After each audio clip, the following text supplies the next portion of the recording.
Well, if there's one thing we know after the sixth and final preseason game for the Golden State Warriors, it's that they have the best bench in the NBA. I don't even think that's hyperbolic. I don't think I'm exaggerating.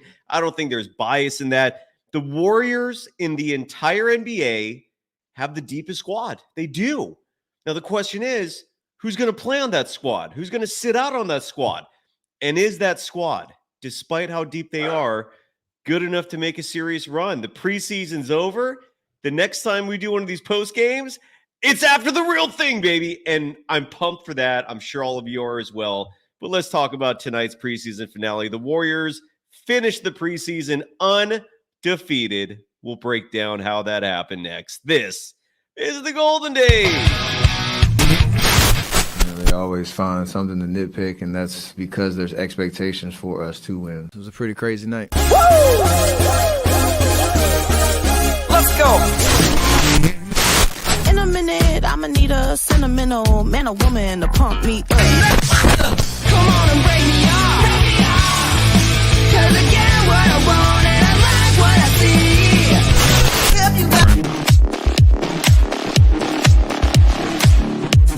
Friday night in the house. We got Key 17 saying they're going to win 55 games.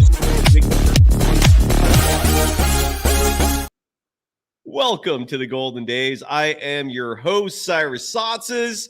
We're part of the Believe Network. Welcome to the program. Happy Friday night. You can follow me on all social media platforms. Not all of them. Let's start with Threads and Instagram. @DogWild. Super easy. It gets a smidge more difficult over on Elon's excuse for a social media platform, the cesspool that is Twitter. You can follow me there @SurfJournalist. The program's on all social media platforms @Golden Days Pod. Before we get into the action to talk about the Golden State Warriors, let's first give some love to the official sponsor of this program. They help pay the bills, and the phone lines are open, by the way. If you want to be a part of that, it's only a limited amount of spots. And if you're interested in being a part of this program as a sponsor, email us warriors24pod@gmail.com, and you can get the kind of love that I give to Bet Online and any other sponsor of the program.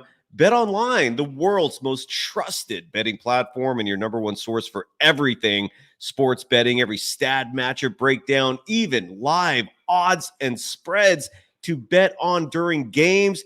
It's going to get very interesting starting next week when regular season NBA is kicking off, and with the largest catalog of odds on everything from football, the Major League Baseball playoffs, which are thrilling this year. NHL is also about to drop the puck. The NBA, which starts next week. The election, you could bet on that, you degenerates, and so much more. And when the game is over, head on over to the online casino and get in on a game of blackjack or poker or unwind with one of over 150 slot games that you can play while pretending you're in a casino. Create the ambiance, dim the lights, make it smoky in there with a stogie or light up whatever suits your taste. Pour a stiff one, pick your poison, and have the time of your life. It's Friday night. It's the weekend. Head to the website today to get in on the action with America's most trusted site for online wagering. Bet Online. The game starts here. And on that note, really quickly, I got to bounce for 30 seconds. I'll be right back.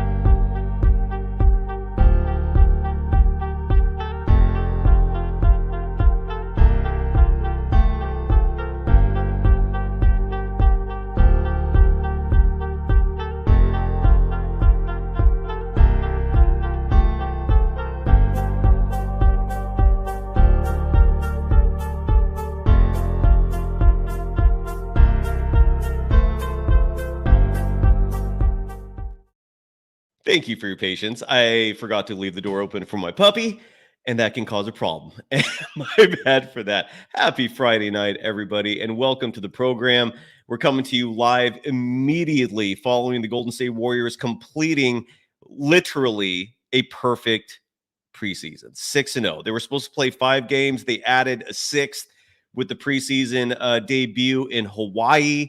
And if there's anything to take away from these 6 games, it's that the Warriors are deep as F-bomb. This is a stacked roster in terms of the bench. They go deep. My one critique of tonight's game, a game which the Warriors dominated pretty much from beginning to end, as they should have. They won this game 132-74. What is that, 48 points? 75, 125. Did they beat them by, hold on, I'm like, I can't, I haven't seen a blowout this big. So the Warriors beat them by 58? Do I have my math right? That's a 58-point demolishing? Can someone in the chat confirm that real fast? The Warriors won this game by 58? But there was a reason for that. Besides the fact of the Warriors, thank you to FXTSBEVO in the chat. Thank you. 58 points. I cannot. That's a huge number. I don't care if it's preseason, but there was a huge reason for that. And the reason being that the Los Angeles Lakers decided to bench a whole lot of people, their entire starting unit, in fact, and some key players off the bench. Who did not play for the Lakers tonight? Anthony Davis, Rui Hachimura, LeBron James, Austin Reeves, D'Angelo Russell, Jared Vanderbilt, who I think is still battling injury, Gabe Vincent, Christian Wood, all three of those, I think, because of injury reasons. And then the weird one was Dalton Knecht, the rookie. I know the Lakers just played an OT thriller against Phoenix. I think, was that last night or 2 nights ago? And Dalton Knecht, I don't know how the hell he fell to the 16th spot in the draft last year. The Lakers looked like they got a steal there, but he didn't play tonight. That was weird. I mean, he's a rookie. Nonetheless, they still dominated. They won this game by 58 points, 132 to 74, the final in this game. But even though we had a blowout, it was pure dominance. This was not a contest. One little thing stuck out to me, and it wasn't a positive. And I'm going to focus on a lot of positives. By the way, side note, Ryan Leong of NBC News Radio may join the program at a certain point. He is at Chase Center right now in their interview room, and if there is time, he will join us. And Mr. Holder in the chat, I agree with you. Dalton Knecht shares the same last name with one of my closest, bestest friends in college, Aaron Knecht. Rest in peace. I just thought of that. I apologize for the digression there. So Dalton Knecht is still a rookie. I agree with Mr. Holder in the chat saying he should have played tonight. He should be able to handle back-to-backs. That was weird. It almost seems to me like maybe JJ Redick is trying to keep his cards close to his chest and not reveal too much, although those kinds of moves are usually saved for the NFL, where there's just a limited amount of games, and not the NBA, where we have 82 of them. But nonetheless, I want to start with what peeved me a little bit tonight, and that was who came off the bench for the Warriors last among their significant players. In garbage time, we saw the very end of the bench. And this is a side note, by the way, how you know the Warriors are the deepest team in the NBA. When they're going to the very bottom of the bin for their bench, you're pulling out players like Pat Spencer, like Reese Beekman, who, side note, I love this kid already. He has a potentially bright future in the NBA, and hopefully for a good duration of that with the Warriors. Quentin Post was hitting three-pointers tonight. Quentin Post came off the bench late. And by the way, we're going to finish the show tonight. We're going to go out with Quentin Post singing a song from the Warriors open practice earlier this week. If you don't know what I'm talking about, you will enjoy it. Hopefully it will incentivize you as well to stick around to the end. But Quentin Post in this game had 8 points, a perfect 2 of 2 from beyond the arc. And that's the bottom of the barrel, right? Lindy Waters is the bottom of the barrel. Guy Santos is the bottom of the barrel. And those are not bad players. I mean, those are players, some of whom could someday be starters in this game, getting regular minutes. So the Warriors are damn deep. But unfortunately, the 11th player who came off the bench, and he would have been 12th if Stephen Curry had played. Steph was out tonight. They listed the reason being the finger that he injured, I believe, a week ago. It's just a jam. It's a sprain. Nothing to worry about. Perhaps maybe overly cautious on the Warriors' part, but nonetheless, Stephen Curry did not play. Draymond Green did. So if Steph had played, this individual I'm referring to would have been the 12th man off the bench. And I just don't like the message that sends when this player had even Bob Myers said it on the broadcast tonight. He's one of the hardest working people he's seen.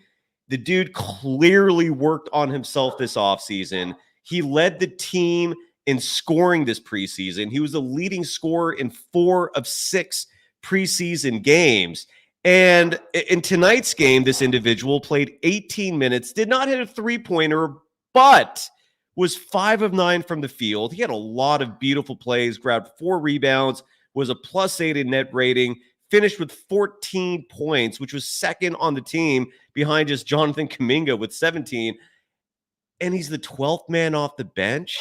Moses Moody, how does it feel to do what you've done this preseason? Lead the team in scoring. You look like a player who should be starting on a legitimate team, and you're the 12th man off the bench. I mean, it sucks. It does. I don't like that. I feel for the kid. Keith Willis in the chat saying Kerr will never like Moody. Seems that way. I mean, what else does this guy have to do? Unless this game was not an audition for the regular season and Wiggins started mostly because Kerr wants to see how he's doing and not because he's playing favorites with one of his key players from the title team, which sucks. But we've seen Kerr do this time and time and again, playing favorites with certain players on this roster. It just sucks. I just don't know how you can justify Moses Moody getting the short end of the stick with this rotation, given what he's done this preseason, given the improvement, given the leap. You could argue Moses Moody was the best player on the Warriors this preseason, and he's rewarded for that by being the 11th man off the bench. And again, would have been 12th if Stephen Curry had played, and that just sucks. I just have to start with that. Again, Moody, again, continuing the fantastic preseason, 0-3 from beyond the arc. The three-point shot did not fall tonight, but he made up for that. He didn't let that bring his night down at all. And despite the 0-for-3 shooting, again, he was 5 of 6 from the field when you take away those three-point shots. He also got to the line twice, was a perfect 4 of 4 from the charity stripe, 4 boards on the night, was a +8, 14 points, tied for second on the team with Buddy Hield. But despite everything he's done, just not good enough. And that's just unfortunate. It's a bummer. Now, with that said, there was a lot of good things happening in this game tonight. Again, this was the final preseason game. And I mentioned Mr. Kaminga a moment ago. He led all scorers in this game with 17 points. Awesome. Jonathan Kaminga was 7 of 11 from the field, grabbed 4 rebounds, was a +12. The dude is borderline unstoppable when he's attacking the paint. He can get to the rim whenever he wants. We already started seeing that last year, and he has improved on that skill set. We've talked about the fact that shooting is not the only thing that spaces the floor for the Golden State Warriors.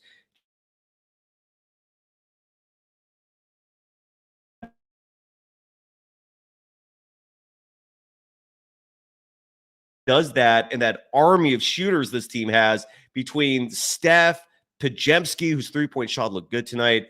I doubt Lindy Waters is going to play much this year, which is a shame because he belongs as well. Buddy Hield, DeAnthony Melton. This team has shooters, and Kaminga's already showing he could be a solid passer. And again, he led all scorers tonight, 17 points in this game, the 4 boards, also a positive. Not a huge number, but he also only played 18 minutes in this game. So nothing to worry about there. Had 1 trip to the free throw line, made both his free throws. From the 3-point line, he was 1 of 4. So not a great night there. At least he made 1. So 25% shooting from 3. But his 3-point shooting for the preseason total, I don't have that stat in front of me, but I believe it's above 40%. So great camp for Kaminga. He comes out of this looking completely ready to go for the regular season, and I'm excited. I'm excited when it comes to Jonathan Kaminga. I think he's going to do some damn good things this season. I'm really stoked on him, and he had a great night. His final preseason game. The player who started at the position that I thought Moses Moody had earned is Andrew Wiggins, who is the starting shooting guard. Now, look, this was the starting five, with the exception of Steph not playing tonight. DeAnthony Melton started at the point guard position in Steph's place. If Steph had played tonight, this is the starting five I hoped for.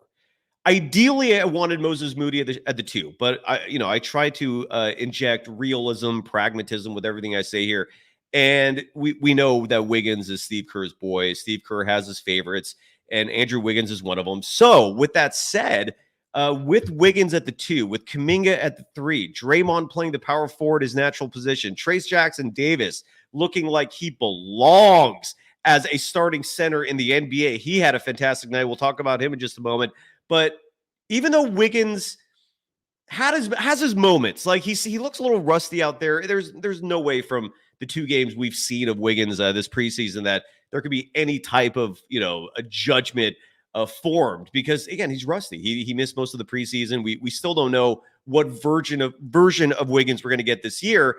Not a bad game tonight. He was 4 of 9 from the field. He did hoist the 6 3-pointers, 6 that Steve Kerr had asked from him, and he was 2 of 6. So he shot 33% from deep. That's the Mendoza line. You don't want below that. As long as you're hitting 33% of your threes or higher, you're not hurting your team. That equates to 50% from 2. Steve Kerr's happy with that. So Wiggins was 2 of 6 from beyond the arc. He also had 2 trips to the free throw line, was 3 of 4.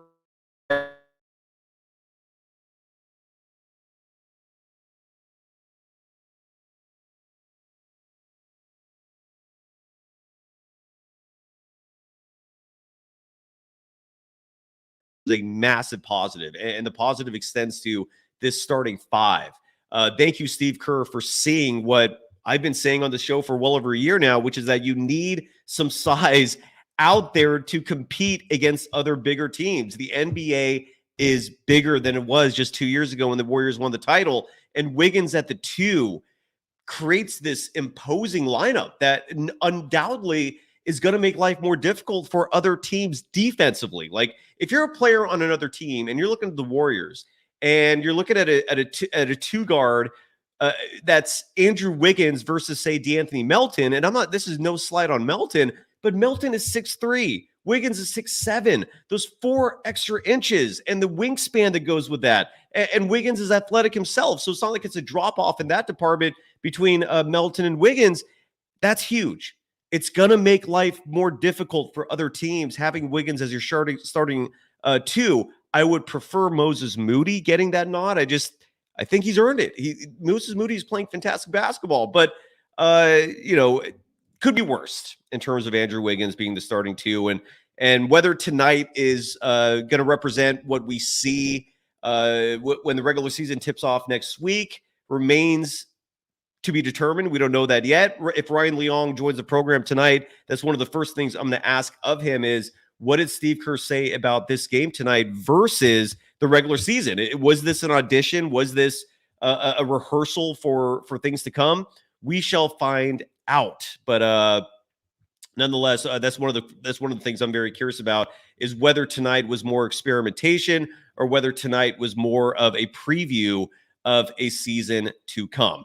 I saw an interesting stat that said in the NBA, all teams that have gone 4-0 or better, and I think the stat referred to an undefeated preseason, 75% of those teams have gone on to make the playoffs. When the Warriors won the title in 2022, the preseason that year was in 2021. They were undefeated. Again, you can't read too much into the preseason. At the same time, when you have a team has a lot of players auditioning for minutes, fighting for a rotation spot, then the preseason does count, because you're getting the best effort out of these players, and these games matter in that regard. So for the team to finish 6-0, that ain't a bad thing, folks. There's a lot to take away from that. Momentum is being carried into the regular season. You've got players brimming with confidence. Good stuff. Good stuff to finish 6-0 in the preseason. And if any sound drops as well, we'll be sure to play that on the program tonight as well. Trayce Jackson-Davis, I want to give him his due because he's clearly earned the starting center job. He's clearly earned it. I mean, he makes life difficult for every center that he plays against. No one is having it easy when Trayce Jackson-Davis is either backing you down or playing defense on you. And tonight was no exception for TJD. He was 6 of 9 from the field, which is fantastic. He was the leading shooter for the team last year in terms of field goal percentage. He's obviously not a long-range shooter, but when he's close to the rim, that ball's going in, and that's important. Very low rebounding number for him tonight. In 20 minutes of play, he just had 1 rebound, which is kind of weird, and that one board was an offensive board, adding to the bizarreness of Trayce Jackson-Davis. 1 rebound, 5 assists. Okay. And he also had 4 blocks in this game, which really indicates the kind of problems he was given to Bronny James and crew. Bronny did not look bad tonight, by the way. I'm going to spend just a minute or so talking about him in a moment. But Trayce Jackson-Davis, 12 points. Again, weird that he had 1 rebound. The stat line will read 12 points, 1 board, 5 assists, 4 blocks. He was 6 of 9 from the field.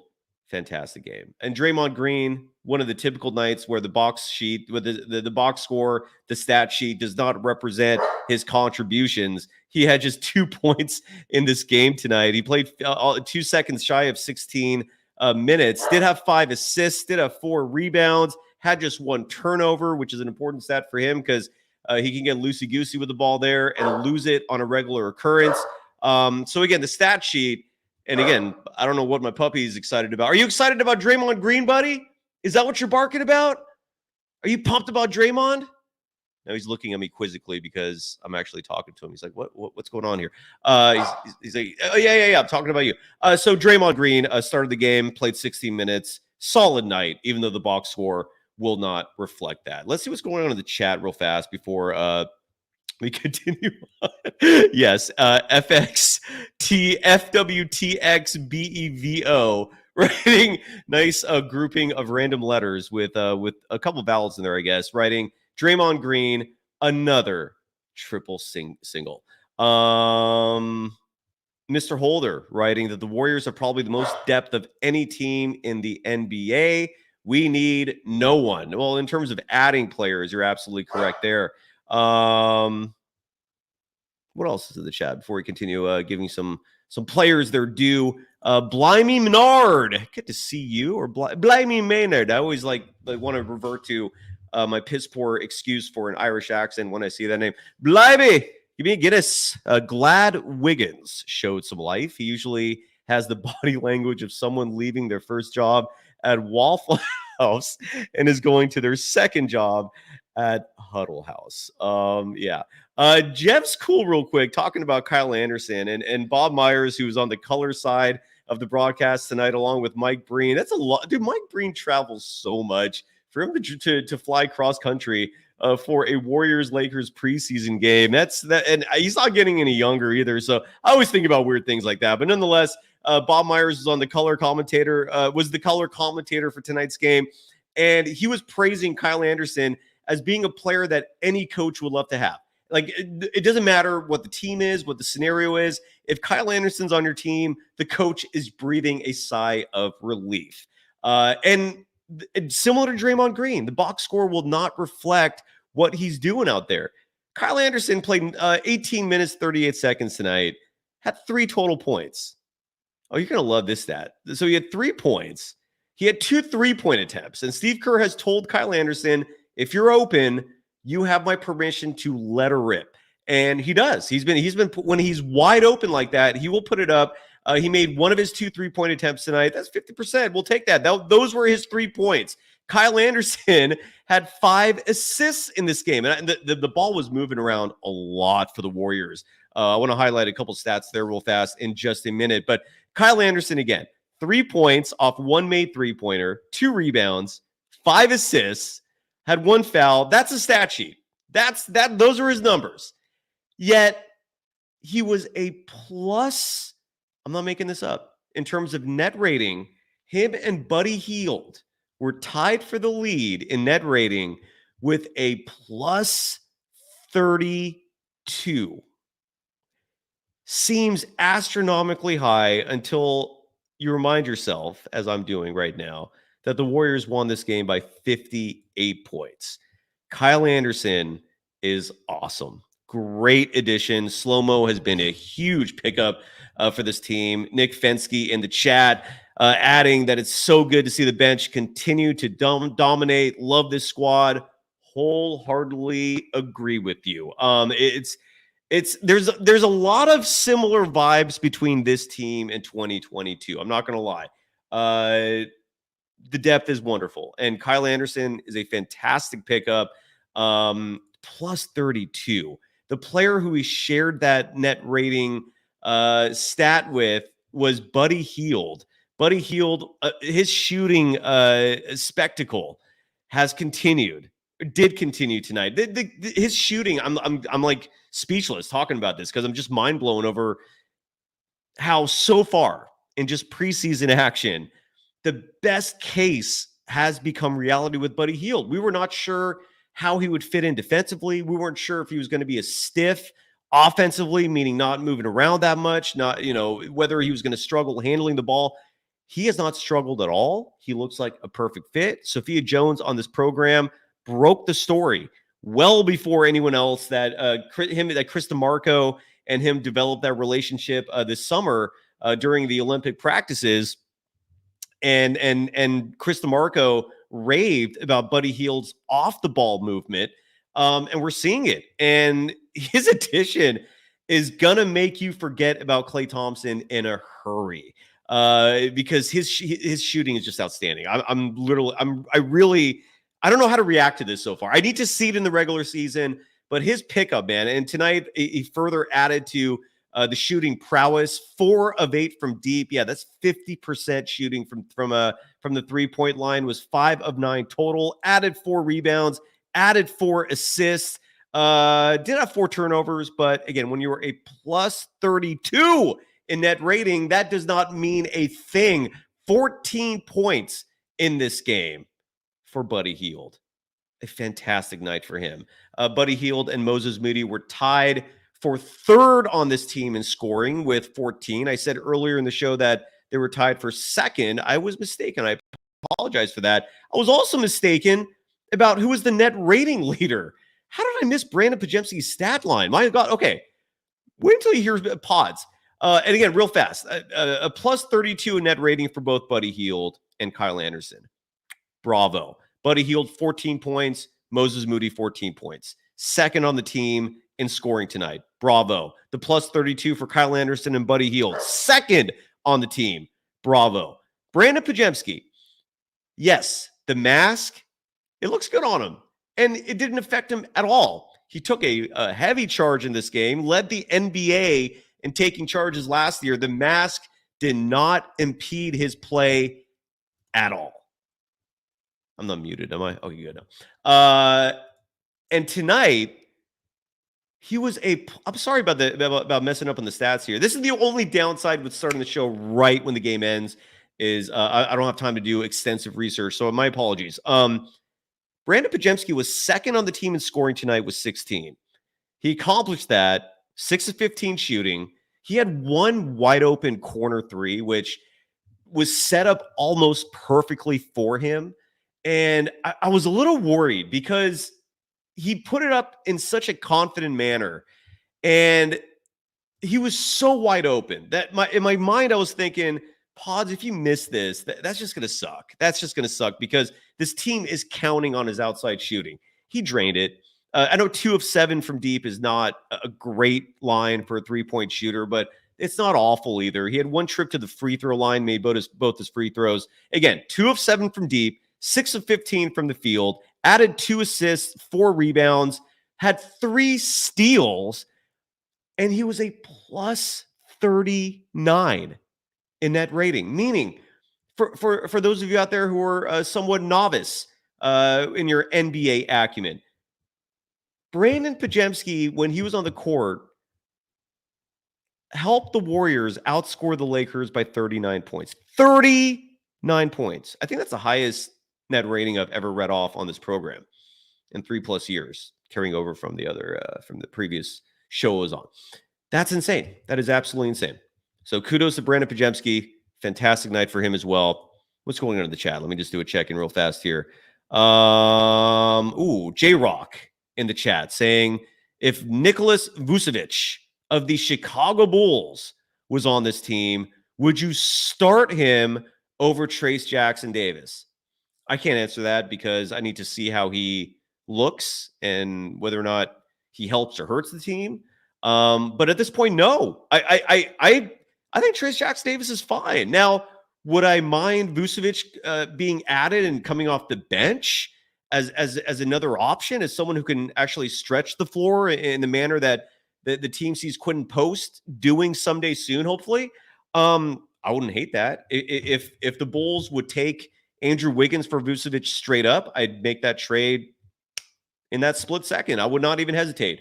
But Trayce Jackson-Davis, I'd love to know what your thoughts are, and to the audience as well. But no, I think Trayce Jackson-Davis has earned the starting nod. Even though he is not an outside shooter, his defense, his rebounding, his passing. Yeah, I'm happy. I'm happy with Trayce Jackson-Davis right now. I really am. Look who is in the show now. My good friend Ryan Leong joining us live from the Center. It looks like you're in the media area and not the. That's right. Well, you kind of cut out there for a second. Can you hear me? I can hear you fine. Okay. I was just asking, like, are you in the media room and not the stands like you traditionally are? Correct. I wanted to get on as soon as possible. I didn't know how much time you had in your show. It's all good. So I just, my computer was already down here, so here I am. Yeah, we're in the media workroom area. So Ryan Leong of NBC. Are you still with NBC News Radio? Yeah, technically it's on my credential, but also Bay Area Sports Wrap, of course. Of course, you do a lot of stuff. You're all over the place. You cover the Golden State Warriors. I'm sorry about my dog going crazy. I don't know what the hell he's barking at tonight. I don't know what he's going. Bubba, what's going on with you, buddy? Do you want some therapy? We'll hang out later. I'll deal with that. Ryan, your reaction to the Warriors winning by 58 points tonight. They were running on all cylinders. I mean, the key thing really I thought was the fact that they passed the ball really well, as they always do, even though no Steph is out there. And, they go undefeated in the preseason. They just played with a lot of confidence. But the Lakers they were really stale tonight. I mean, other than Bronny James getting his 35 minutes, which will probably never play 35 minutes collectively in his entire NBA career, at least not right now. I thought it was just like I said, I thought it was just a very good overall game by the Warriors, even though there's nothing for the Warriors to remember this game by. They played well overall as a group. I think that's an understatement considering a 58-point win. But one thing that, I haven't even gone through all the stats tonight, and we'll do that. We'll continue on with that in a moment. Now that you're here, but I started the show by being a little perplexed and disappointed over the fact that Moses Moody was basically the 11th man off the bench, would have been the 12th man off the bench if Stephen Curry was playing. Did anybody, yourself or anyone else, get a chance to bring that up with Steve Kerr? And if not, what was your reaction to that? Like, any?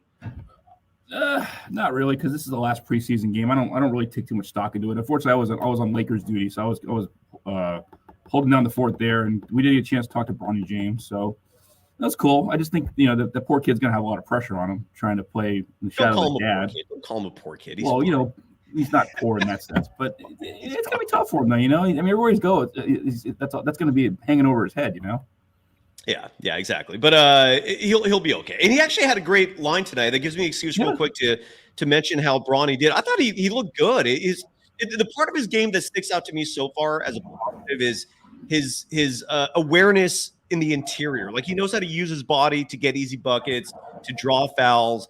And his stat sheet tonight, he was second on the team in scoring with 17 points, was 7 of 17 from the field, did hit 1 3-pointer, had 4 rebounds and an assist.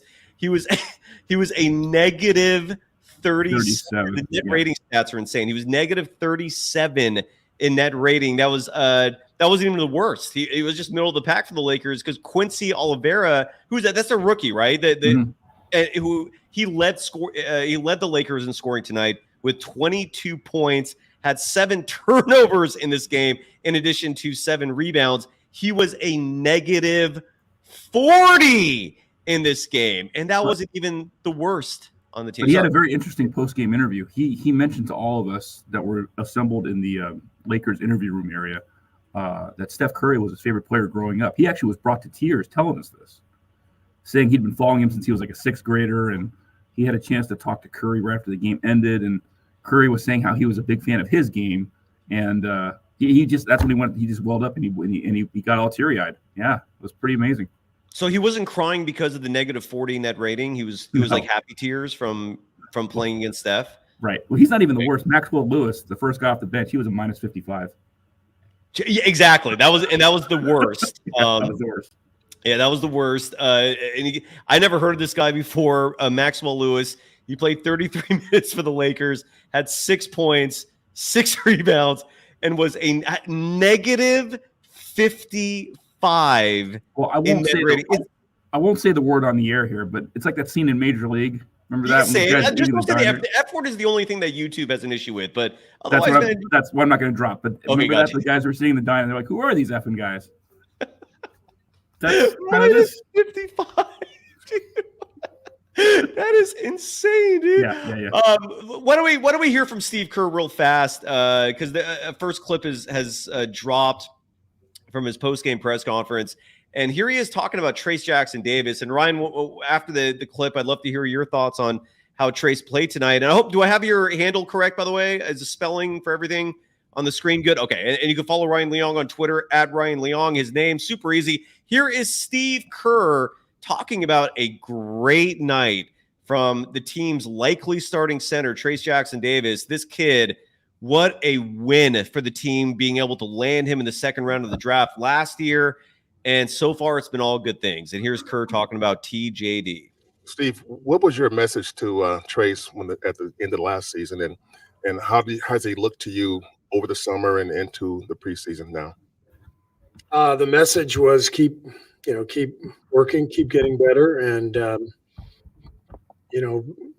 run the floor. I mean, we talk to him all the time. When he sprints the floor, it's you can feel it. And I'd say the same thing to JK and Wiggs. We need those guys to get out and sprint. And so I think Trayce, the last 3 games in particular, has really been doing that. And he and Melt have a nice connection on those loud passes. And Trayce has had a good camp. It's fun watching him.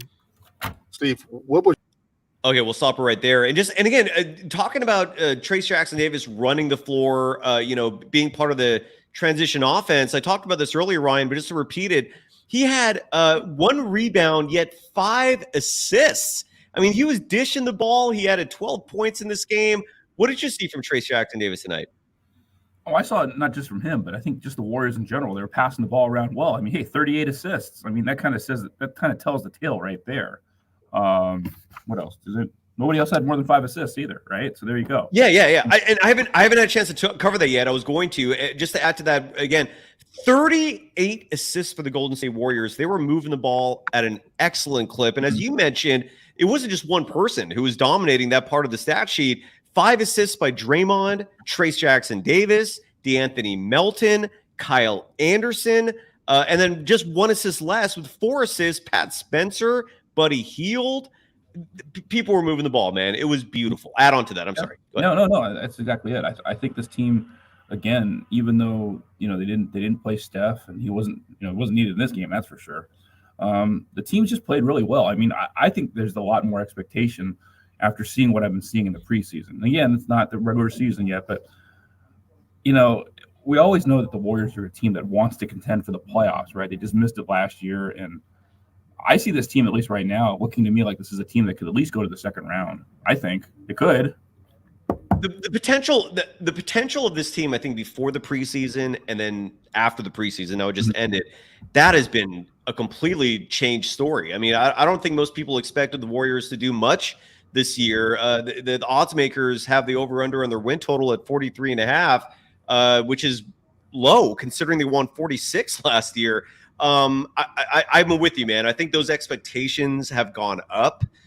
This team's looking damn good. I said at the beginning of the show, and I know it's an opinion, but it's a very strong opinion. I believe firmly in this, that this is the deepest team in the NBA. What are your thoughts on that? Am I being too hyperbolic, or do you like the strength in numbers returning for the Warriors? Well, I like what I see so far. I mean, I haven't seen the rest of the league, but I would say again, and I'm not trying to like wax anything poetic, but this looks like a 50-win team to me. It could. No, Yeah. you're absolutely right. Yeah. Dude, I'm trying not to overreact right now, Ryan, because my instincts are telling me, dude, start jumping on the couch, man. Start screaming out to the street that this Warriors team is real. But I'm just trying to keep it calm right now, dude, because it is just the preseason, like you said. But they look good. The ball's moving. They're playing defense on a string. The depth of this team is beautiful to watch. It's almost too deep. Andrew Wiggins, who has missed a lot of the preseason. He played the last 2 games. I mentioned his stat line. I'll read off the basics of it again. Wiggins starting at the 2-guard position tonight, 13 points in this game, had 3 rebounds, 3 assists, was 2 of 6 from beyond the arc, which is just good enough. And he had 6 3-point attempts, which Steve Kerr said earlier is what he wants from Wiggins. What did you see? Does this look like a player who is kind of reclaiming his 2022 form?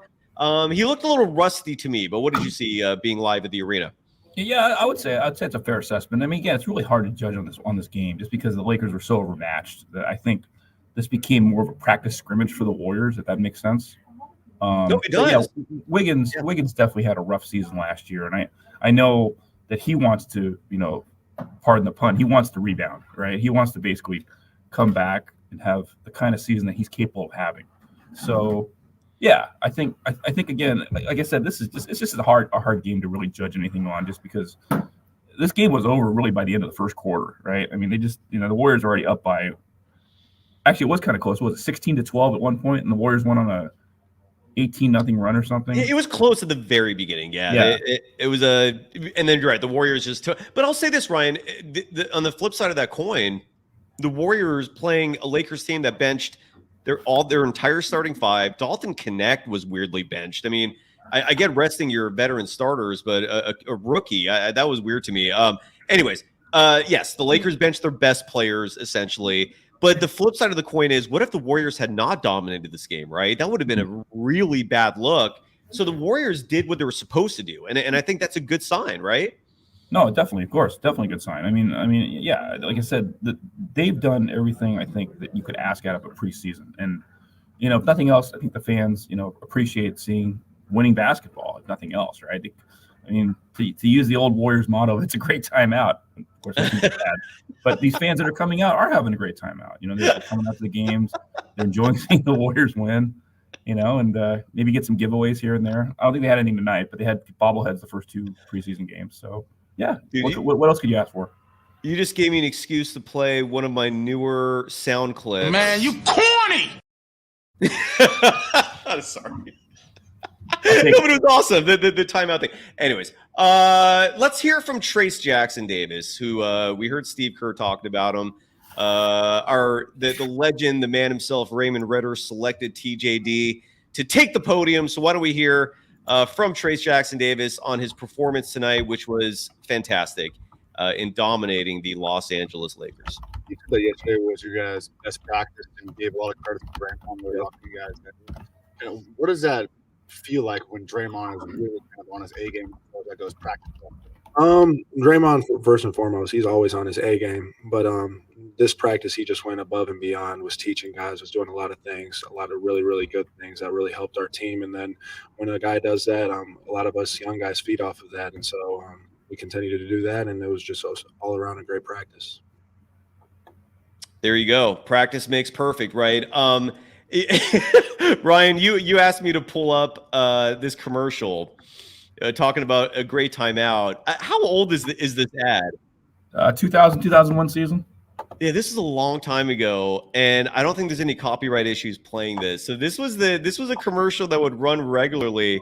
Let me share my screen here. Or 99 2000 rather. So yeah, you got to play this. I mean, people absolutely. Yeah. Well, I just lost it. Give me 1 second here. So again, just to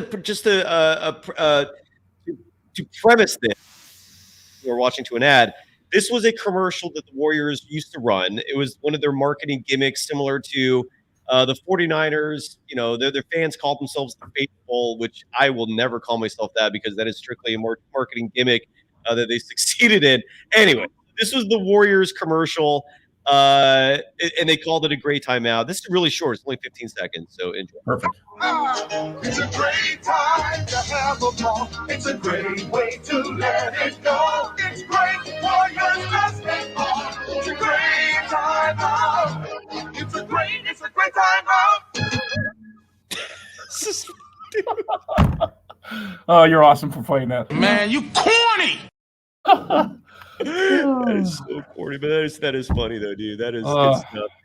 I am glad that you found that. That is some beautiful levity. How was the vibe at Chase Center tonight, man? Are the fans? I like Chase Center. I like the Warriors fan base for a million reasons. One of them being that you can read the room. Like you can go to a Warriors game and you can kind of pick up on how the fan base is feeling. Is the energy palpable? And does it correlate to how the team's actually playing, or is it just business as usual? What did you pick up there? I'd say a little bit of both tonight. I just think because the one thing that was probably giving the fans some purpose to watch the game was Bronny James. I mean, I know we're not trying to talk Lakers here, but I really think at least that kind of got people interested in the game to begin with. But, you did have Kaminga out there and Green and Jackson Davis. So those three guys, played pretty well, although Draymond didn't have much to show for his scoring. But he kind of, I don't know, Draymond a lot of times reminds me of a modern-day Dennis Rodman.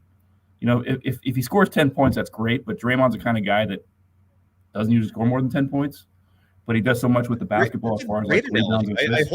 I mean, obviously their styles are night and day different, right? I mean, Dennis Rodman was defense, and that was really it. I mean, you did not count on him for offense, certainly. He was better than what he's known for. He was better than what he was known for in terms of passing. But offense was not Dennis Rodman's game. And Draymond Green is actually a fantastic offensive player, right? At least I think so. But with that said, I 100% agree with you with the correlation, because in the same way that Dennis Rodman was a little volatile, right? A little unpredictable, certainly eccentric. He was a wild card, man. And he loved to play mental warfare on top of being just an exemplary defensive player. And Draymond Green, in a lot of ways, fits that mold where he's like the enforcer. He's got, in the same way that Rodman had Jordan's back for those back three championships, Draymond has Stephen Curry's back. Totally with you on that. Dennis Rodman, man, that dude could play. Did you go to that open practice on Wednesday by chance? I know that's kind of a random thing to bring up, but was that Wednesday? But it was this week. Yeah, it was. I think it was whatever day it was. I couldn't go. Yeah, but I think it was like Tuesday. I think. Yeah, I'm gonna end the show with a clip from that practice, because do you know what I'm talking about? Do you have a clue what I'm gonna end it with? No, but go ahead and play it. No, I'm not gonna play it yet. We're gonna play it at the very end. That's my tease to hopefully convince people to stick around for the entire show. But I'm gonna play something that was awesome. That happened at practice, and I was wondering if you had any clue about that. Going back to the game here, one player, dude, and Ryan, I don't know what your thoughts are on him, and it's very early, and the stat sheet doesn't reflect anything in terms of his contributions tonight, because I don't think he had much of it. I don't think he did much tonight. I'm just excited about this guy in general, and that's Reese Beekman. I like this kid. I think he has a future in the NBA. I think he can be the GP2 successor, and I don't think you have to wait that long for that transition to happen. What are you seeing from Reese Beekman? And on that note, the other two-way players, or at least the other one, Pat Spencer, Quentin Post. Quentin Post hit a couple threes tonight. What are your thoughts on the Warriors' two-way players? I didn't really have a chance to see Beekman or pay much attention to him. But Post, I noticed that he shot a couple threes, and I was listening on the broadcast, and both Tim Roy and Tom Tolbert kept making post-serial jokes about him, which is pretty funny. Actually, that's one of the great things, by the way. If you ever get a chance to come to the game, now most people aren't going to do this because most people don't even know what a portable radio is. The Warriors have an indoor antenna, so you can actually listen to the broadcast. I think the frequency is 87.8. But it's fun to listen to Tom and Tim and Tom just talk it up on the radio, especially when it's a preseason game. They can really kind of get into it and just start kind of making jokes, and there's a lot of levity there, which is fun. So I did get a chance to, of those three guys, Post probably got my attention the most just because of the jokes they were making about him, and then watching him, make a couple of big shots. Tim Roy is awesome. And for people who are unfamiliar with who we're talking about, just because you might not be, I mean, radio is not a platform and a medium that people are flocking to like they once did. Tim Roy is the radio play-by-play voice for the Golden State Warriors. A former guest of this program. I got to get him back on, but he also has some stuff going on behind the scenes that has made him very busy, and I hope him and his family are doing okay. With that said, I did not know that. You're sitting here telling me that, and I guess, how would you listen to the game in the arena? You said that they have a radio antenna, but no one has radios anymore. Does your phone have a radio? Like, how do you actually listen to Tim Roy in the arena? I actually have a portable radio. I don't have it on me. You do? I actually bought one. Yeah, I bought one on Amazon, but I actually have a portable Walkman still that I can use. Yeah. You can buy them. So those things exist still. All right. That is fascinating. They don't sell them as Walkmans anymore, but they do sell like a little portable radio on Amazon that you could buy for like $15. Yeah, that's great. That works. Hey, you could. Why did you move, by the way, to the media room's restroom, being right behind you? Was it intentional? I'm in the dining area. One of the writers was back there sitting. I didn't want him to like start barking at me. So. Oh, you didn't want him to be like in the screen? No. I didn't want him barking at me because he's trying to write a story. He's trying to write. Because you're making too much noise? Yeah. Oh, okay. All right. That's fine. Wait, but aren't you in the same room, or did you leave the room? No. I went around the corner, so I was actually in the area where all the writers couldn't. I get you. I get you. You've been there before, so basically the way it's set up, I could actually do a tour next time. But there's. I was confused about where you were. Writers' before. room. Then there's the main work area, and then there's a dining area, and I'm kind of more in the dining area right now. Gotcha. No, that makes sense. The media area and I don't know if this is interesting or not, but for people who are curious, it's like an L-shaped room. And then so you went from one elbow of the room, kind of like where the broadcasters hang out more, and then you went around to where the restroom is now. Anyways, okay. Yeah, well, actually, like I said, more of the other writers, except for the beat writers. The beat writers have their own tiny little room. Yes. Which is they have their own little closet, and they have free beers. Post-game fridges, which is a very popular place to frequent. Absolutely. Absolutely. Go through the stat sheet real fast. Oh, actually, I'm curious to ask you this. I thought Brandon Podziemski, even though shooting wise, it wasn't the most efficient night for him. 6 of 15 from the field, 2 of 7 from deep. The mask is not bothering him clearly. I thought he had a fantastic game tonight. Plus 39 net rating in the same way that the negative 55 for Maxwell Lewis of the Lakers is just eye-opening. I thought getting a plus 39 preseason or not is fantastic. But more importantly, Podziemski's just, he's like a do-everything guy out there, man. I see the value. I still don't know if I would have held on to him if he was indeed the deal breaker for Lauri Markkanen, but I get the value, man. Well, what are you seeing for Brandon Podziemski so far? No, I think he's proven he's got another year of experience under his belt. I mean, as you may recall on media day, I was joking about how he hit those home runs that the Giants had him there as a guest for batting practice. Yep. I mean, this kid's got talent. He's an athletic player, and I think he's enjoying himself more. I think the year under his belt has really helped out, and he's become, I think, a key part of this franchise. Wholeheartedly agree with you, man. What do you think is going to happen with Moody? Do you think he's going to end up being like a 12th man off the bench? What's your prediction on how Moody is handled with rotations? Will he get minutes? Is he going to be a victim? Your thoughts?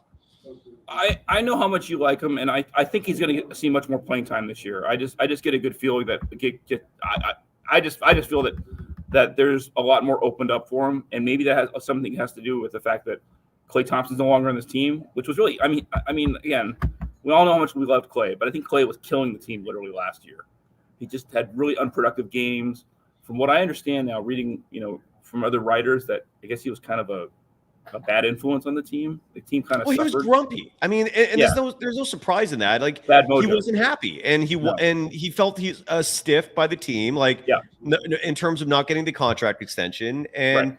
I think he's like the stereotypical, legendary athlete who is no longer at the peak of his powers, but he also seems to lack self-awareness about that. Right. There was a comment last week where he thought last year was a great year, and that he thought he did a great job. And by his standards, no, it was not a great year. And I've heard too, he's not doing well in the preseason either, right? With Dallas, I told him. No, he had one over game. I saw that. Yeah. So, but no, it's a good thing, I think, for all sides that everyone moved on. But I would agree. I mean, one thing that's interesting, they did show, a lot of times in the games they pan to fans during timeouts. they had one fan who turned around and he was wearing his Thompson jersey, and he got kind of it wasn't like a big cheer. It was almost like kind of a derisive cheer. That is interesting. Yeah. Well, he's part of the past. But look, It's not just me that likes Moody. I mean, I know personal feelings. I do love the kid. I don't love him. I don't know him personally. I have no idea what Sure. There's no personal feelings there. My feelings of a Moody are strictly him as a player, his role in the team. I think he belongs, man. I think he can play. But feelings aside, I think objectively you can say that he was the best player in the Warriors. He led the team in scoring. He was consistent. I don't remember a bad outing from him. You personally, Ryan, do you feel like he should be playing, or are you impartial? Like, what are your thoughts on that? No, I do think he should be playing more. I mean, I will say this. I mean, I think Kerr's very loyal type of coach, and he definitely has loyalty to a lot of his veteran players. But I think the time has come for Moody to step forward. And I think this past offseason, I think Moody's earned more playing time, no question. I mean, now whether he gets it or not is not up to me, but I would like to see him get more playing time. It's not up to you. You don't have that power. That's a shame. I do not, unfortunately. Neither do you, but I know we'd like to.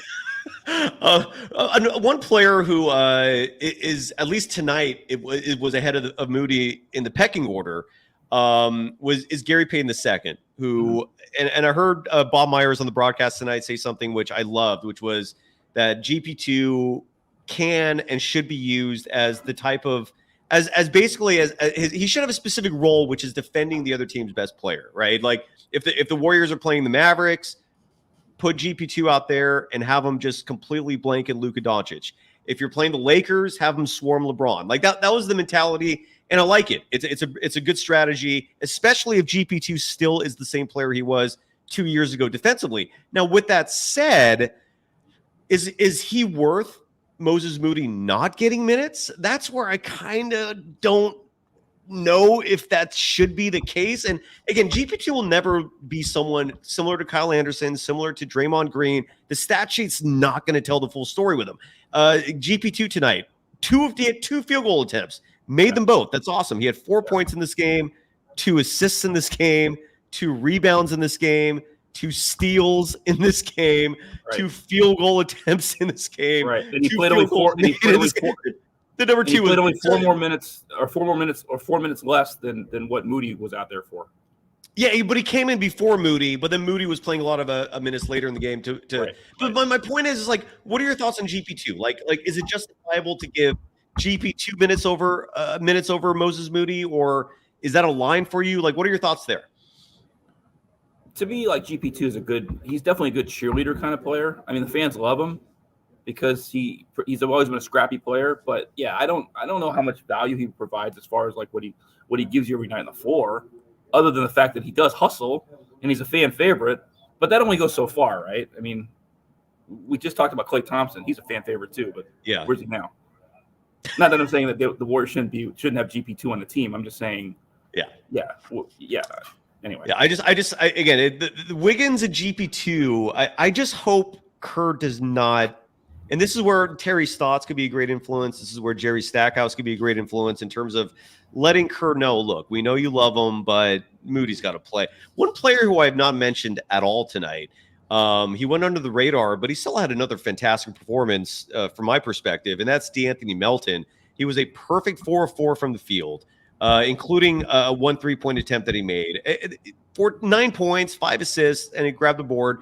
Nothing to write home about, but it was beautiful, solid play. Very little mistakes made. He did have 2 turnovers, but they weren't costly. The point is, he was a fantastic pickup. I had Eric Pincus on the show yesterday, who revealed that if the Warriors want DeAnthony Melton beyond this season, that the max contract they could offer him, I think, is around like $15 million and change. So the odds of keeping him beyond this year are good. No guarantees, but they're good. I think that it was an awesome signing. I love the guy, and I don't know if he should be starting, but what are your thoughts on DeAnthony Melton, man? I mean, again, I don't know much about this guy yet, so I'm going to kind of reserve judgment. I mean, but yeah, I mean, again, when you're making all your shots, and I know he's played a couple games now. I mean, I haven't followed the Warriors too terribly closely, but yeah, so far so good. Yeah, so far I think it's so great, man. I really like him a lot. Any final thoughts, man? I feel like I covered the stat sheet. Again, the Warriors on the night had 36 3-point attempts. Steve Kerr wants them to shoot threes. They were putting them up. They made 13 of them, which is good, not great, but it is good. 36% of those threes going down. Ryan, you mentioned the assist number for the Warriors. They had 38 of them in this game. The Warriors even dominated points in the paint, 68-36. That's a category that they struggled in last year. So it's good to see them kind of making that up. Any final thoughts from you? Anything that you feel like we should be talking about that I missed or that you maybe didn't hear at the beginning? But doesn't seem like it. I think you covered most of it. I mean, of course, I missed like the first 30 minutes of your show. You want a quick? Well, you can guess what I. Yeah. So what are you predicting next Wednesday? What are you predicting next Wednesday, man? The Warriors play Portland. Mm-hmm. Your thoughts? I think the Warriors win that game. I think maybe by a score of I'll say 110, 100. Okay. All right. So, I think the Warriors are favored by 7 in that game. So I guess are we at the point where it is time to for you to view what I was talking about in terms of Warriors practice? Yeah, but real quick, if you want, I can give your viewers a quick. You want a quick tour of the media room, real quick? Yeah, hell yeah. All right, so here's kind of there's a plaque here. There's some plaques of. See if I can face it this way. There's some different things with executives. See, Golden State Warriors award winners. There's one of who's that? Is that that was Draymond? Myers. There's Draymond. Hold on here. We got. Here's Steph. So we start with Steph here, right? And there's another one for Rookie of the Year. Was it Defensive Player of the Year? Right. There's Draymond. And then you got Coach of the Year there. Let's see. Most Valuable Player, right? Right here, right? There's a photo of Kevin Durant. Most Improved Player, Monte Ellis, right? There's the Executive of the Year with Bob Myers. And then NBA Cares, right? And Kerr has one up there for Coach of the Year, right? I think. Yes. But the photo there is of Don Nelson. And those plaques are, I think, all fairly new. I don't know if they were there last year or not. But, yeah. So I'm gonna keep walking real quick, and then all right. Basically, and for folks unfamiliar, or just to add some more context, this room that Ryan is in, this is where all the writers run to right after the game to finish up their stories. Certain broadcasters find nooks in that room and will literally do shows. Maybe they'll put a backdrop behind them or something like that. Yeah, well, that's where all the action is, man. This is all the dining areas too, where I'm passing by. Right, people can get the food right here. See that? Not the worst food either. The food's actually pretty good. Pretty good. Yeah, pretty good. So that's pretty much it. And then behind me here, I think is another. Oh wait, here's Raymond. Wait, you can sort of maybe see behind my shoulder. Let me see. Right. Don't get yourself in trouble. Don't get yourself. No. Anyway, that's the writers' room in there. And I think back here's another. Is Raymond there? Raymond's in the house? He's there. Yeah. Nice. And this is tell him I said hello if you talk to him. I will. Good stuff, man. Yeah, okay, there's a 5-cent tour. Great tour. Thank you. Sure. Okay, and real fast, here are the videos I was talking about. This is from Warriors practice early this week. They had an open free practice, super altruistic on their part. Really cool. Everything I heard was that the vibes are awesome. So at the end of it, we got a performance from a certain Warriors rookie. The Warriors only have one rookie. No, they actually have Reese Beekman as well. So this is the only Warriors rookie that they drafted. And you can see for yourself what happened after that. This is Warriors practice and how it ended.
And special thanks to Dalton Johnson of NBC Sports Bay Area. He posted that on his Twitter account. And then you actually wrote me something while I was playing in our private chat. Tell the audience. I actually didn't know this before you wrote that. Oh, that I'd actually seen some of this? Yeah, I think it was. No. That this is a tradition, right? Yeah, apparently it is. I mean, I found this out from actually watching a news report on Channel 2 because the night the Warriors had this free practice, I actually was in Pleasanton because I went to an event that was hosted by KCBS news anchor Stan Bunger. He did a special event for his new book because he used to host Mornings with Madden. Mm-hmm. So he'd always have a talk with John Madden every day. And so that's the event I happened to be at. And so I didn't even know this practice was happening, but I did see the highlights of it. And apparently, yeah, they make all these rookies sing different songs. And I guess we just happened to capture. Who was that, by the way, the player? Oh! I'm glad you asked that because we didn't actually say it. That was Quentin Post. That was Quentin Post, who I believe is Dutch, and he's got a bit of an accent as well. So that was rookie Quentin Post, who is I didn't know this was a tradition, but apparently the rookies have to do some sort of performance. Yep. Mm-hmm. And so that was his. It was awesome. Yeah, that was his. Yeah, no, that's great. One of these days I'll cover an open practice. I never have. That's the one thing I've never covered in all the years I've been covering the Warriors, which goes back to the '99 season. The same season, by the way, as that. The year after, because I actually started in the '98-'99 year, and that commercial you played earlier, the Great Timeout, was the next year. Gotcha, and that was awesome that you brought that up so we could play that clip from. Yeah, see, there you go. Yeah, 25 years ago, dude. That's crazy. We're getting old, way, Ryan.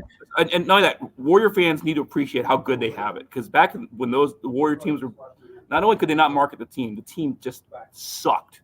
Yes, they did. Capital S. And yes, I covered those Warriors. They were awful. Oh my god. Oh yeah, we were covering them together. Oh.